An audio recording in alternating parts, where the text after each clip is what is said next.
ತಾಕತ್ತಿದ್ರೆ ಸಿದ್ದರಾಮಯ್ಯ ಕರಸೇವಕರನ್ನ ಬಂಧಿಸಲಿ. ತಾಕತ್ತಿದ್ರೆ ಸಿದ್ದರಾಮಯ್ಯನವರು ಕರಸೇವಕರನ್ನ ಬಂಧಿಸಲಿ. ಸಿಎಂ ಸಿದ್ದರಾಮಯ್ಯ ವಿರುದ್ಧ ಸುನೀಲ್ ಕುಮಾರ್ ಅವರ ಆಕ್ರೋಶದ ನುಡಿಗಳಿದು. ಪಟ್ಟಿ ಮಾಡಿಕೊಡ್ತೇನೆ, ನಾನು ಕರಸೇವೆಯಲ್ಲಿ ಭಾಗಿಯಾಗಿದ್ದೆ.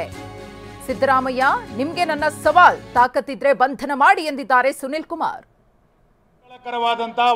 ಇಂಥ ರಾಮ ಮಂದಿರದ ಪ್ರಾಣ ಪ್ರತಿಷ್ಠೆಯ ಸಂದರ್ಭದಲ್ಲಿ ಮಂಗಳಕರವಾದಂತಹ ವಾತಾವರಣ ಇಡೀ ದೇಶದಲ್ಲಿ ಸೃಷ್ಟಿಯಾಗಿರಬೇಕಾದ್ರೆ ಅಪಶಕುನವನ್ನ ಸೃಷ್ಟಿ ಮಾಡಬೇಕು ಅನ್ನುವಂಥ ಪ್ರಯತ್ನವನ್ನ ಸಿದ್ದರಾಮಯ್ಯ ಇವತ್ತು ಸೃಷ್ಟಿ ಮಾಡ್ತಾ ಇದ್ದಾರೆ. 32 ವರ್ಷಗಳ ಹಿಂದೆ ಕಾರ್ಯಸೇವೆಯಲ್ಲಿ ಭಾಗವಹಿಸಿದಂಥ ಹುಬ್ಬಳ್ಳಿಯ ಕಾರ್ಯಕರ್ತನನ್ನ ಬಂಧನ ಮಾಡೋದ್ರ ಮುಖಾಂತರ ರಾವಣ ಮಾತ್ರ ರಾಮ ವಿರೋಧಿ ಅಲ್ಲ, ನಾನೂ ಕೂಡ ರಾಮ ವಿರೋಧಿ ಅನ್ನೋದನ್ನ ಕಾರ್ಯಕರ್ತನನ್ನ ಬಂಧನ ಮಾಡೋದ್ರ ಮುಖಾಂತರ ತನ್ನ ನಿಲುವಿನ ಮುಖಾಂತರ ಇವತ್ತು ಕಾಂಗ್ರೆಸ್ ಸರ್ಕಾರ ಸಿದ್ಧಗೊಳಿಸ್ತಾ ಇದೆ.